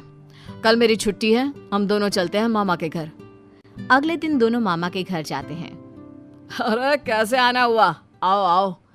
एली बेटा, हमारी बहू भी अमेरिका की है, तो यह मत सोचना कि हमें ऐसा लगेगा कि न जाने कौन आ गया हम लोगों के घर। और नहीं तो क्या, तुम्हारे तो माँ बाप फिर भी भारत से है, हमारी बहू का तो भारत से कुछ लेना देना नहीं। और क्या, विमला ने क्या सोचा था कि बाहर की बहू लाकर ये शो करेगी कि वो कितनी हाई फाई है। आरा कम तो हम भी नहीं है। मोहन बेटा और बहू जरा आओ तो, रोहन और एली आए हैं। तभी वहां मामा की बहू छोटे कपड़े में आकर खड़ी हो जाती है, हाथ में वाइन का ग्लास, और पीछे से मोहन आता है। अरे Rohan, Ellie, come join us, हम कमरे में पार्टी कर रहे हैं, बड़ा मजा आ रहा है। मामा की बहू एली के सामने ग्लास बढ़ा देती है। नहीं नहीं, आई डोंट ड्रिंक। यार मोहन, तू दिन में कब से पीने लगा? अरे यार, जब से अमेरिका में शादी हुई है। वैसे भाभी तो लग रहा है जैसे भारत की किसी गांव की हो। हाँ, हम उसी में खुश है। वो क्या है ना, पढ़ी लिखी लड़की परिवार के लिए अच्छी होती है। हाँ, लेकिन हमारी वाली ने तो भारत में ही हमें अमेरिका दिखा दिया है। वैसे एली, तुमको भी हमारी बहू से कुछ सीखना चाहिए। एली को मामी पर गुस्सा आता है। जरूर मामी, मैं सीख लेती, लेकिन आपकी बहू तो यहाँ है ही नहीं। वो जाने वाली है ना अमेरिका वापस, वो भी मोहन को लेकर। आप लोगों से वो परेशान है, कह रही थी वो किसी भी कीमत में सास ससुर के साथ नहीं रहेगी। खैर, हम लोग आपको सिर्फ पटाने आए थे, अब ये आपके घर का मामला है, आप ही देखो। ये बोलकर एली जाने के लिए रोहन के साथ खड़ी होती है कि अरे एली बेटा, ये क्या कह रही हो? मोहन तो हमारा इकलौता बेटा है। तुझे देखकर ही तो हम लोग ने भी अमेरिका की बहू लाने का सोचा। सॉरी मामी, मामा, अमेरिका की मैं ज़रूर हूँ, लेकिन मेरी जड़ें भारत की हैं। अमेरिका की बहू चाहिए तो वहाँ का कल्चर भी साथ आएगा ना। चलिए Rohan.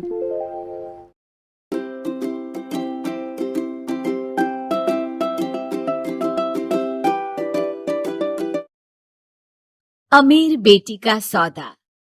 Welcome to Story Toons Hindi. अमीर बाप की बेटी शिल्पी को मुकेश पसंद होता है, लेकिन दोनों के बीच हैसियत की दीवार खड़ी होती है। और फिर कहीं नौकरी कर लो ना, क्या हमेशा ये लोहे की सलाखों के पीछे भागते रहते हो? कितनी मेहनत करते हो। शिल्पी, नौकरी से कुछ नहीं होगा। तुम लोगों की हैसियत तक पहुंचना है तो अपना ही बिजनेस करना पड़ेगा, वरना तुम्हारे पापा किसी और से तुम्हारी शादी करवा देंगे। अच्छा, ऐसे किससे करवा देंगे? मैं तो तुमसे ही शादी करूंगी। बोल दिया तो बोल दिया, बस। मुकेश उस बेचारी को समझाता भी तो क्या। दुनिया के रीति रिवाजों से काफी दूर थी शिल्पी। भले ही बड़े बाप की बेटी, लेकिन सादगी इतनी कि क्या कहना। बेटा शिल्पी, कल तुमको देखने लड़के वाले आने वाले हैं, तैयार रहना। मैंने तुम्हारी माँ को समझा दिया है। घर के सारे नौकर चाकर को वो समझा देगी कि स्वागत कैसे करना है। कैसी बात कर रहे हैं पापा? मैं तो मुकेश से प्यार करती हूँ, उसी से शादी करूंगी। मैंने आपको बताया था ना। मुकेश किसका बेटा है? वो स्टील किंग सिंघानिया का, या वो जो बड़े ज्वेलरी वाले हैं मेहता, उनका? नहीं नहीं पापा, वो अपना ही काम करता है, लेकिन एस्टेब्लिश नहीं है अभी। पापा, वो आपके पास तब आएगा जब कुछ बन जाएगा। आप प्लीज थोड़ा सा वक्त दे दीजिए। पिता को शिल्पी की बात पर गुस्सा आ जाता है। वो उससे कुछ नहीं कहते और शिल्पी की माँ के पास जाते हैं। ये संस्कार देकर बड़ा किया तुमने शिल्पी को, और कैसे मैं किसी भिखारी के साथ उसकी शादी कर दूं? कौन है ये मुकेश? मैं जानती हूँ, बड़ा ही होनहार लड़का है, शिल्पी से बहुत प्यार करता है और शादी करना चाहता है। अरे ऐसे कैसे मैं किसी से भी अपनी बेटी की शादी कर दूं? कोई भी उठकर आए और कहे कि मैं शादी करना चाहता हूं तो मैं शादी कर दूं? कान खोल कर सुन लो, कल उसे अच्छे से तैयार कर देना, क्योंकि जो लड़का मैंने देखा है शिल्पी के लिए, वो करोड़पति घर का बेटा है, समझी? लाख मना करने पर भी शिल्पी को उस लड़के से मिलवाया जाता है जो उसके पिता ने उसके लिए देखा था। देखिए, मैं किसी और से प्यार करती हूँ और उसी से शादी करूंगी। ये तो बहुत अच्छी बात है कि तुम किसी और से प्यार करती हो, क्योंकि मैं भी किसी और से प्यार करता हूँ। लेकिन शादी तो हम दोनों को ही करनी होगी, जानती हो ना, ये बिजनेस और ये सारा कुछ। शिल्पी को समझ में नहीं आता कि वो क्या कह रहा है, लेकिन वो समझ जाती है कि वो लड़का भी किसी और से प्यार करता है। पिताजी, वो भी कह रहा था कि वो किसी और से प्यार करता है। हाँ तो करने दो ना, हमने तो नहीं रोका। तुम अपना देखो, शादी के लिए हाँ कर कर गया है वो। लेकिन क्यों? अरे वो और मैं दोनों ही एक दूसरे से प्यार नहीं करते, फिर शादी क्यों कर ले? पापा, एक बार सिर्फ मेरे कहने पर आप मुकेश से मिल ले। पिता शिल्पी के कहने पर फॉर्मेलिटी के लिए ही सही, लेकिन मुकेश को घर बुला लेते हैं। देखो ज्यादा वक्त नहीं दे पाऊंगा। ये बताओ कि शादी के बाद कहाँ रखोगे उसे?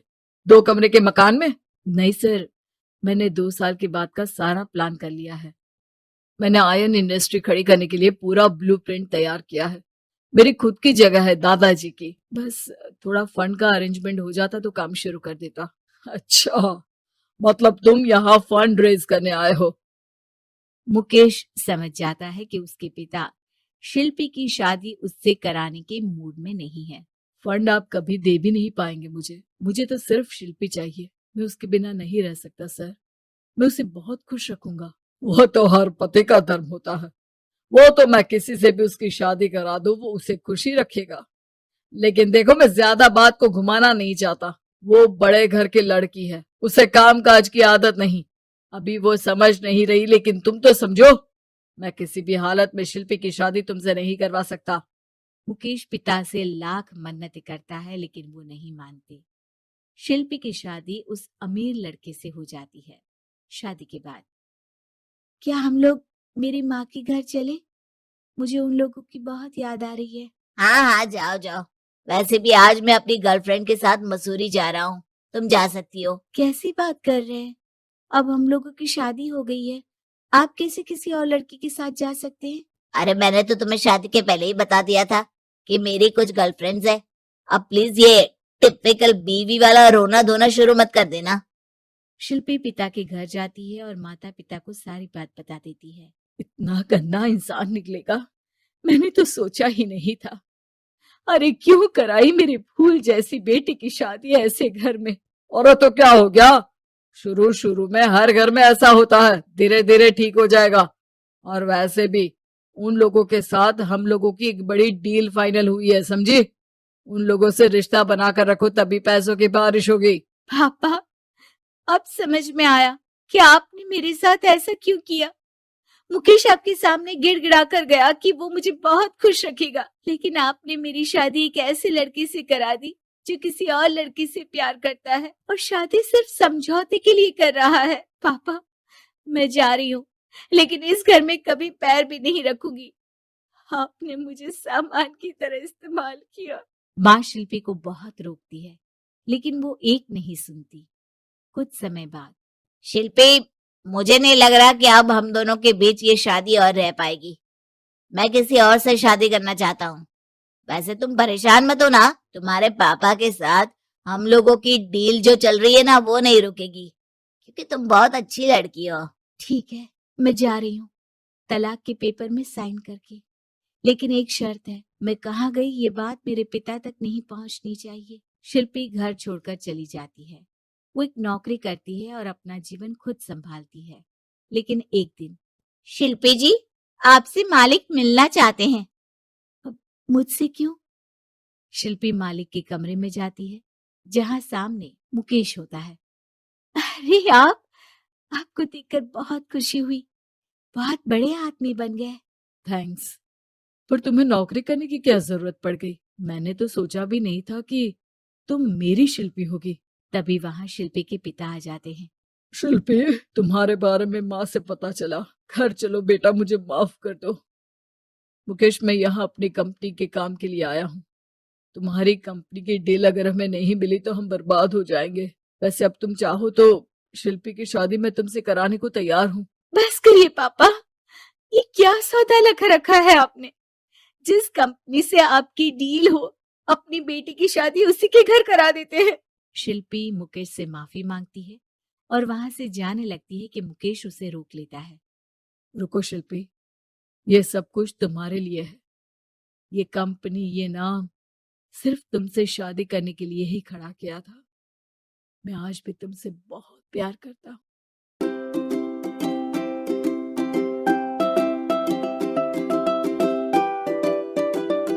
पीले दांत वाली बहू। Welcome to Story Toons Hindi. Ranjana कभी ब्रश नहीं करती थी। उसे कितनी बार उसके माँ बाप ने डांटा, लेकिन उसका कोई असर उस पर होता ही नहीं था, जिस कारण से उसके दांत पीले पीले हो जाते हैं। शादी के बाद अरे बहू, वैसे तो तुझ में कोई कमी नहीं है, पर तेरे दांत इतने पीले कैसे हैं बेटा? कैसे मतलब? कोई सर्जरी थोड़ी ना कराइए। वो तो क्या है ना, मैं ब्रश नहीं करती थी तो पीले हो गए। अब क्या करूं? आप कहें तो लाल करवा लूं या फिर काले? यार ये क्या है, क्यों माँ से लड़ रही हो? लड़ रही हूँ? अरे मैं लड़ रही हूँ या ये बोल रही है कि दांत पीले हैं, पीले। अरे तपस्या थोड़ी ना की है इन्हें पीले करने के लिए। बकायदा ब्रश नहीं किया है 20 साल तक, तब जाकर। छी, कैसी बात कर रही हो? ये उस वक्त तो पीले नहीं थे जब हम लोग तुम्हें देखने आए थे। अरे तब साफ करवा लिया होगा डेंटिस्ट के पास जाकर। अब देखो कैसे पीले पीले लग रहे हैं। रंजना सास की तरफ गुस्से से देखती है। फिर शुरू हो गई पीले पीले पीले।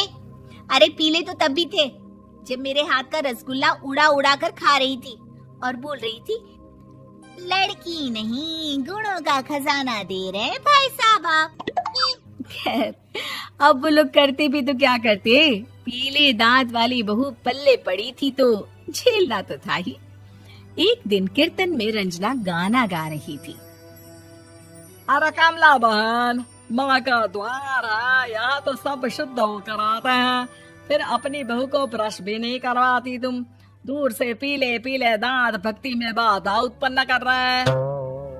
अरे कोई 2 साल के बच्चे थोड़ी ना लेकर आई हूँ मैं बहू बनाकर।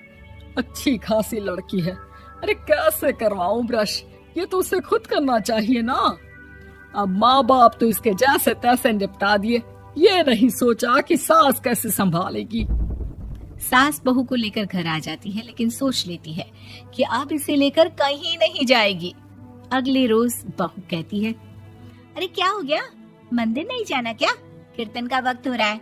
मेरी मधुर वाणी से कान्हा जी जागते हैं और सोते हैं। आप तो जानती है ना उनकी भक्ति में कितना मन लगता है मेरा। वो क्या है ना, तबीयत ठीक नहीं लग रही है मेरी, आराम करूंगी मैं। तबीयत ठीक नहीं लग रही? अभी तो मिथुन के गाने पर नाच रही थी आप, और अब बोल रही है कि तबीयत ठीक नहीं लग रही। अरे भक्ति में मन लगा लो सासू माँ, ऊपर जाना है, क्या मुंह दिखाओगी आप? हाँ? सास को बहू की बात पर गुस्सा आ जाता है। मैं क्या मुंह दिखाऊंगी, इसकी चिंता तो ना कर, समझी? अपने मुंह की चिंता कर, जो ये पीले पीले दांत लेकर हर जगह पहुंच जाती है। पता है लोग कितना मजाक बनाते हैं। ना जी ना, मैं नहीं जाना कहीं तेरे साथ। तो ये बात है। कोई ना, मत जाओ, मैं अपने कमरे में ही बैठकर भक्ति कर लूंगी। ऊपर वाला दांत थोड़ी ना देखता है, मन देखता है, भावना देखता है। और अरे बस बस, तू सब कुछ दिखा, बस ये सफेद चमकदार दांत ना दिखाना किसी को, है? जा यहाँ से। बहू को सास की बात का कोई फर्क नहीं पड़ता, वो तो जैसी थी वैसी ही रह जाती है। सुबह नहाकर किचन में खाना बनाना, फिर खाना खाना, कीर्तन भजन करना और सो जाना। एक दिन, माँ जी मैं सहेली के घर जा रही हूँ, शाम को लेट आऊंगी। हाँ हाँ, तो जाना, मैंने कौन सा तेरी आरती करनी है घर पर बैठकर। रंजना सहेली के घर जाती है, जहाँ वो पार्टी में जाने की तैयारी कर रही होती है। अरे शिखा, कहाँ जाने की तैयारी कर रही है? मैं गलत वक्त पर आ गई क्या? अरे नहीं यार, उल्टा सही वक्त पर आई है। मैंने ये साड़ी और ज्वेलरी निकाली है यार, शाम को इनके ऑफिस की एक पार्टी में जाना है। बताना कैसा लग रहा है ये सब? नहीं यार, इस ड्रेस के साथ तो वो वाली ज्वेलरी अच्छी लगेगी। हाँ हाँ सही बोल रही है, मैंने ध्यान ही नहीं दिया। वैसे तो हमेशा से मस्त फैशन सेंस रखती है। तो बड़ा जाती होगी ना पति के साथ पार्टी में। रंजना कुछ नहीं बोलती, बस सोचती है कि यार काश ये बात सही हो जाती, पर मैं क्यों नहीं जाती पार्टी में?